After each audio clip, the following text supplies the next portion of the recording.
ತರುವಿನ ನೆರಳು ಕೊಡುವಂತ ಸುಖವು ಕೊಡುವನು ಕೃಪೆಯ ದಿನವು. ಸ್ಥಿರ ಇರುವ ಮನ ಎನಗಿರಲಿ, ಶರಣಾಗತಿ ಎಂದು ಬರಲಿ. ಭಗವಂತನ ಪ್ರಿಯ ಮಗನಿವನ ಸಾರಿ ಬದುಕು ಇರಲಿ.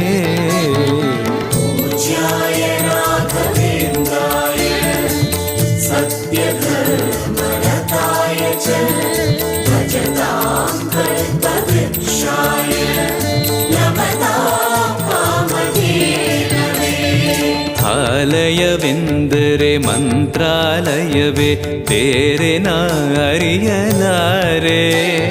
ರಾಜನು ಎಂದರೆ ಶ್ರೀ ಗುರುರಾಜನೇ ಮತ್ತು ನಾ ತಿಳಿಯಲಾರೆ. ಆಲಯವೆಂದರೆ